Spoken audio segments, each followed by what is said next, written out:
Este video llega gracias a... Atención emprendedor, potencia tu negocio con préstamos con garantía hipotecaria de rebajatuscuentas.com y págalo hasta en 10 años. Gracias a Samsung. Y seguimos analizando, sí, el mensaje presidencial.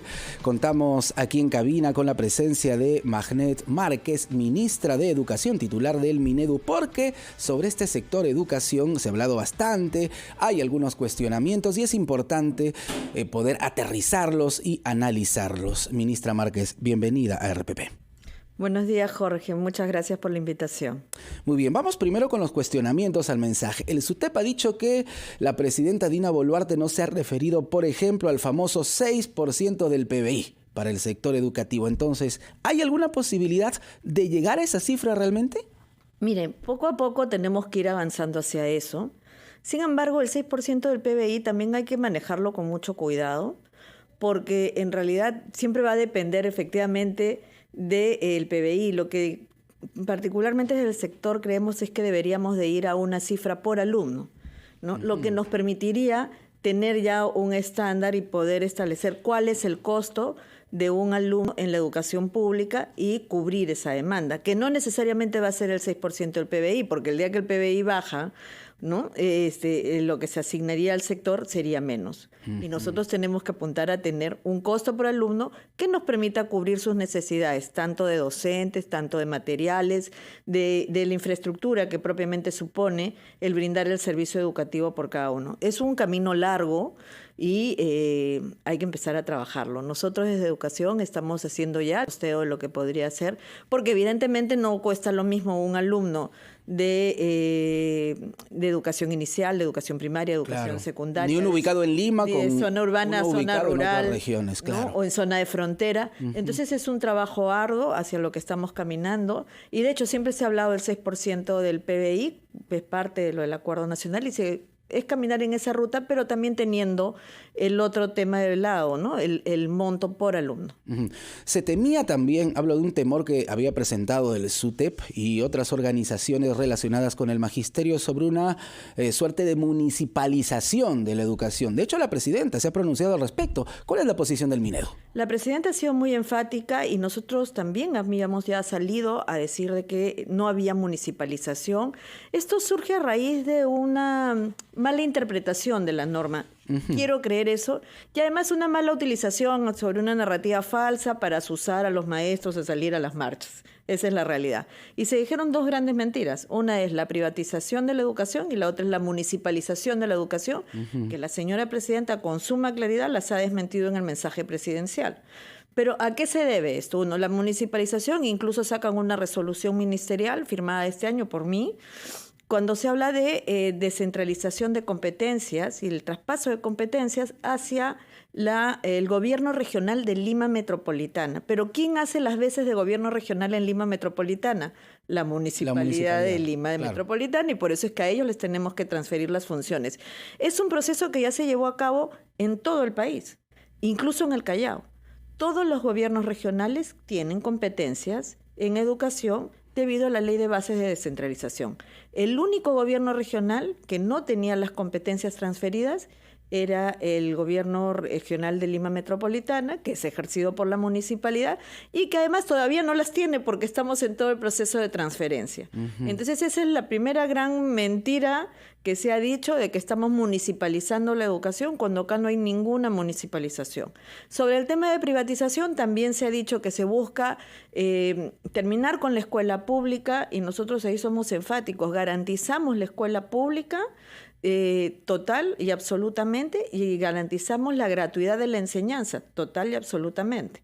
Pero a raíz también de quiero creer que hace una mala interpretación de un proyecto de ley, el proyecto de ley de los vouchers educativos. Sí, claro, ¿no? Claro. Que lo que buscaba, como mencionaba hace unos días, era brindar mayor cobertura, porque en caso no hubiera vacante en un colegio, ¿qué es lo que proponía este proyecto de ley? Que en caso no hubiera vacante en un colegio público, pues se pudiera ir a un colegio particular y que el Estado asumiese esa diferencia. Ministra, y uno se pregunta qué tipo de colegios serían los escogidos. Totalmente Usted sabe de acuerdo. que se puede prestar para algunas interpretaciones antojadizas, por decirlo menos. Efectivamente, y en ese sentido el Ministerio incluso ya se ha pronunciado, porque evidentemente ante estos proyectos de ley nos piden opinión, y ya nos hemos pronunciado indicando que no estamos de acuerdo porque existirían una serie de inconvenientes para su implementación. Entonces, tal como estaba formulado, no estamos de acuerdo. Incluso yo me reuní con el congresista Cavero, ¿no?, para buscar alternativas, porque en realidad creo que todos debemos estar de acuerdo en algo, y es que tenemos que mejorar cobertura y tenemos que mejorar calidad. Esas son las grandes brechas en educación, las brechas de aprendizaje, que en estos días he escuchado mucho, están diciendo, no se han referido a eso. Bueno, sí nos hemos referido. No se ha hablado propiamente de brechas, pero sí nos hemos referido cuando decimos, tenemos que mejorar condiciones, tenemos que brindar mejor infraestructura, tenemos que dar mayor cobertura y tenemos que ir con mayores profesores. Estamos generando mayores para el año 2024 más plazas docentes. Este año ya hemos creado 1.900 plazas docentes, ¿no? Entonces, eso es parte de superar la brecha en educación. Claro, ahora, la brecha existe, es algo que no se puede tapar tampoco. En ese sentido, hacen falta encaminar también medidas específicas, ¿no? ¿Cuáles serían? Las de corto plazo, por ejemplo. Bueno, en este momento estamos trabajando arduamente, primero en mejorar condiciones. Ok. Y en ese sentido hemos invertido ya en este gobierno, la señora presidenta ha dispuesto que se invierta en cuanto a infraestructura educativa. Durante el primer semestre y ya tenemos 374 millones que se han invertido, que se vienen invirtiendo para 17 colegios que deben de estar entregándose durante el segundo semestre. Durante el primer semestre ya se entregaron 9 colegios. Independientemente de eso, hemos trabajado aulas modulares. Tenemos ya compradas 500 aulas modulares. Estamos en proceso de adquisición de 500 aulas modulares justamente para poder atender en aquellos sitios donde tenemos falencia de infraestructura. Ok.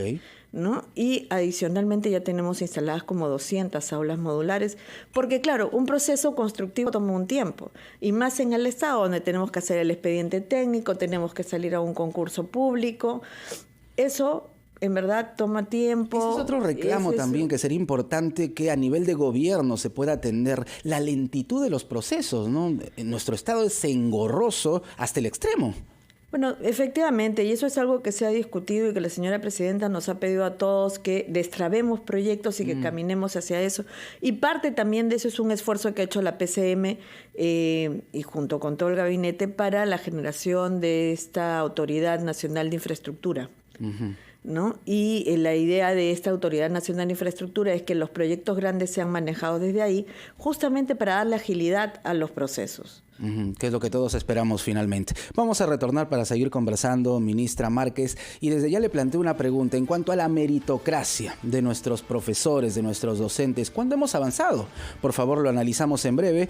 La ministra Magnet Márquez, titular del Minedu, está con nosotros aquí en Ampliación de Noticias y en RPP, la voz de todo el Perú.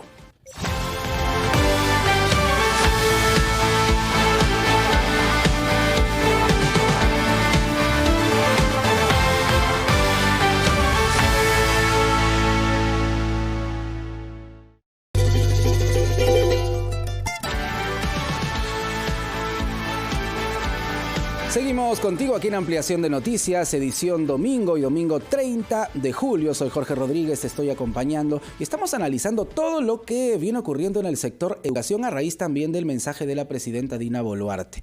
La ministra Magnet Márquez, titular del Minedu, está con nosotros aquí en la cabina de RPP. Ministra Márquez, un punto fundamental para el desarrollo de todo el sistema educativo es sin lugar a dudas la meritocracia, la capacitación de nuestros profesores. ¿Cuánto se ha avanzado al respecto? Bastante. A ver, en el tema de meritocracia creo que hay que ser también bastante claros. Nosotros la vamos a defender porque esa es la manera de ir caminando hacia una mejora de la calidad educativa. Y ahí agradezco y saludo la posición de SUTEP, del gremio magisterial, en el sentido de que ellos también están de acuerdo con la meritocracia. Esto era impensable hace 15 años, O sea, hace 15 años aproximadamente el concepto de meritocracia no estaba dentro del magisterio. Fue una ardua lucha lograr incorporarlo y la verdad es que saludo la posición del magisterio porque ahora, como comentábamos hace unos minutos, yo veo una franca preocupación de los dirigentes sindicales, no solo en sus reivindicaciones laborales, sino también en una mejora educativa. Ujú. Ahí hay que proteger mucho la carrera, la ley de carrera del magisterio, porque en realidad lo que considera son una serie de evaluaciones para ascensos, de evaluaciones para el ingreso, evaluaciones para acceder a cargos directivos, y no es no cabe la posibilidad del ingreso automático tan solo por haber estado contratado un periodo de años, o un ascenso porque estaba en una determinada escala magisterial, un ascenso automático por haber estado determinada cantidad de años en esa escala, como antes era, en la antigua ley del profesorado. Ok. Antes uno simplemente estaba 3, 4 años en un determinado nivel y subía de nivel solo por haber estado. Bastaba el tiempo. Bastaba el tiempo. Ahora sí hay una evaluación, y para esas evaluaciones también se piden ciertas certificaciones, calificaciones, y por eso es importante que se capaciten. Ahí tuvimos un traspiés, creo, como Sí, país, claro. que es la aprobación de este proyecto de ley, donde se indica que tan solo por haber estado contratados durante 3 años se entraba a la carrera pública magisterial. Se accedía al nombramiento sin ninguna evaluación. Inmediatamente nosotros manifestamos nuestro desacuerdo y nos acercamos al Congreso y hablamos con varios congresistas y varias bancadas. Creo que se ha generado el espacio de reflexión necesario. Hay un proyecto, un pedido de reconsideración que entiendo que recién va a ser discutido en esta nueva legislatura. ¿En qué cambiaría la normativa? Ahí lo que se busca es que no se apruebe esta ley. Para empezar. Para empezar. Ok. Y mantenernos en este sistema, o sea, en el sistema de evaluación, pero con evaluaciones realmente serias, ¿no? Porque también tenemos indicios, al menos que en las últimas evaluaciones, el nivel de dificultad en la prueba había sido mucho más bajo que en los anteriores. Por decirles, en la prueba de ascenso, normalmente ascendían no más de 15,000, o sea, aprobaban, la prueba única nacional que se toma para el ascenso, no aprobaban más de 15,000, y el año pasado han aprobado 40,000. Eso nos indica que el nivel de dificultad en la prueba no ha sido el que siempre se acostumbraba. Sí, claro. Entonces estamos viendo y estamos calibrando los instrumentos. ¿Hay respuesta adecuada de parte del Congreso de la República de lo que ha podido conversar? Sí, y yo en verdad saludo también la posibilidad de haber conversado con algunos congresistas, y este espacio que, como digo, que se ha generado un espacio de reflexión y de debate que nos han permitido conversar con ellos y explicarles cuáles son nuestras objeciones, y es básicamente un tema de calidad. Además que estamos yendo en contra de aquellos docentes que se esfuerzan y que se capacitan y que hacen realmente un esfuerzo no solo de tiempo e intelectual para poder capacitarse, sino también hay una económico, de tiempo, de dinero, económico y familiar, ¿no? Porque hay un sacrificio, uno deja las horas de descanso, las horas de estar con su familia para poder capacitarse. Y esa es la mística del verdadero docente, ¿no? Porque hay esa mística, y nosotros como ministerio apoyamos esa mística que hay, y esas ganas de superación de nuestros profesores y esa preocupación, y hemos sacado ya una capacitación con una convocatoria para 120,000 docentes. Ya estamos en la primera fase, ¿en qué vamos a capacitar? En innovación tecnológica, porque tenemos que entrar en innovación tecnológica, no podemos dejarlo de lado. Y por otro lado también en lo que es neuroeducación. Hoy por hoy hay mayores avances neurológicos sobre cómo funciona el cerebro para poder aprender, y eso es importante, que el profesor sepa cómo funciona el cerebro de los chicos, porque eso los va a ayudar a lograr mejores resultados. También en convivencia democrática tenemos que trabajar eso mucho en el aula, más aún en esta época, porque definitivamente los casos de violencia después de la pandemia se han incrementado, como ustedes han visto. Entonces ahí nosotros como ministerio estamos trabajando esta capacitación, que es evidentemente totalmente gratuita para todos los docentes del sector educación. Ministra Márquez, hablamos de profesores que están en actividad, pero ¿qué pasa con los jubilados? ¿Qué pasa con quienes muchas veces se sienten, hay que decirlo claramente, abandonados por las autoridades, los cesantes, los jubilados? ¿Qué se plantea para ellos?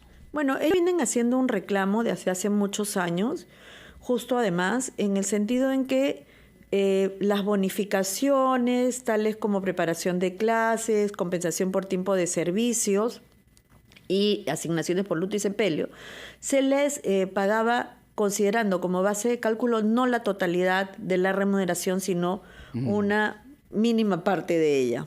Ministra, una miseria realmente. Esa es la verdad, es una miseria. En realidad, una mínima parte, Sí, porque es la será verdad. lo que las normas señalaban en ese momento. Porque eso también hay que aclarar. No es que haya algún funcionario que se le ocurrió pagar así. Había una norma que decía que se pagaba de esa manera. Y bueno, luego los cesantes y las personas que se sentían afectadas han accionado judicialmente y ha habido un pronunciamiento ya del Poder Judicial. Y entonces hay muchos que tienen sentencias. Todos aquellos que tienen sentencias, y esto es lo que genera la llamada deuda social. Entonces, los que tienen sentencias van a ser atendidos. La señora presidenta ha dispuesto de 1.200 millones para pagar las sentencias judiciales y se están priorizando. Ok. Hoy por hoy hay una lista de 103.000 beneficiados y desde el Ministerio estamos haciendo ya las transferencias a los gobiernos regionales para que se pueda pagar esto. ¿La lista de los beneficiados sale desde el Minedu, del Ministerio de Educación? Sí, sin embargo, quien define la priorización es una comisión encargada de hacerlo, que es del Ministerio de Economía y Finanzas y del Ministerio de Justicia.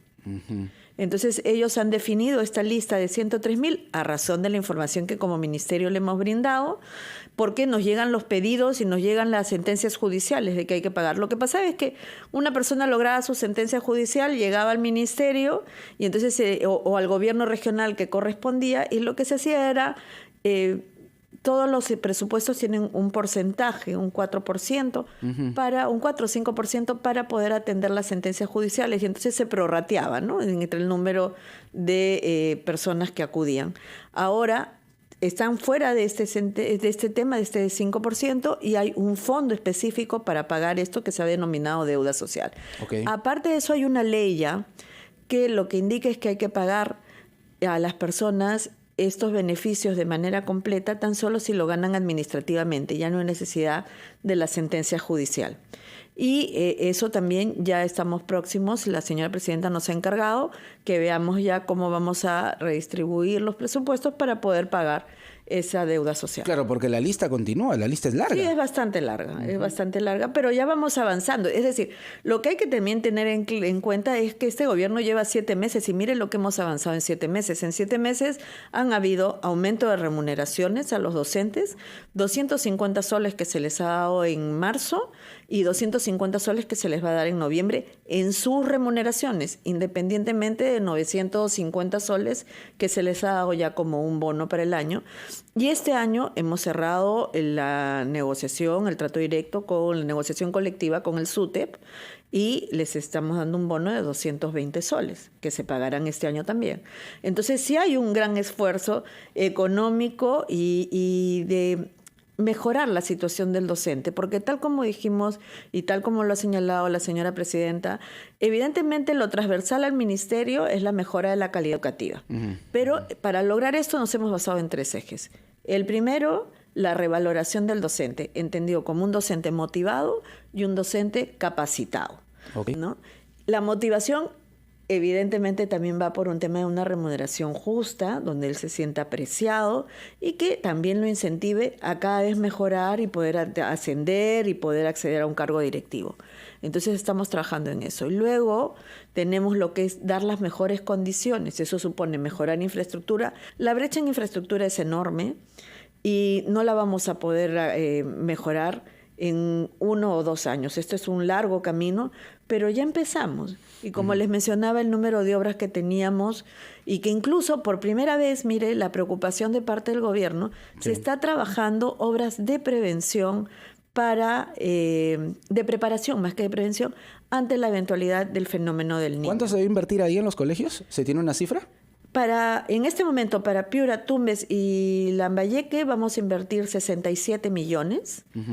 ¿Y en qué? En preparar los colegios, coberturas, techos, evitar inundaciones, parapetos, ya sean desde arena o muros realmente, ¿no? Vidrios, paredes, o impermeabilización de paredes, drenajes, y preparar drenajes, construirlos o limpiarlos, porque eso también hay. Entonces estamos en ese trabajo de preparación, pero también tenemos ya avanzada el trabajo de respuesta ante el fenómeno del niño, que antes tampoco no se daba. O sea, lo que sucediera, uy, ya llovió, miren, se ha inundado, ¿y ahora qué hacemos? Y recién salíamos. Sí, ahora sí, estamos adquiriendo 535 kits de aulas con mobiliario que beneficiarían a aproximadamente 20.000 alumnos de estas zonas, ¿no? Para poder atender la emergencia. Muy bien, así lo esperamos. Una respuesta rápida, que es lo que todos queremos. Muchísimas gracias, ministra Márquez. Muchas gracias. Magnet Márquez, ministra de Educación, titular del Minedu, aquí en Ampliación de Noticias y en RPP, La Voz de todo el Perú. Volvemos con más. Quédate con nosotros.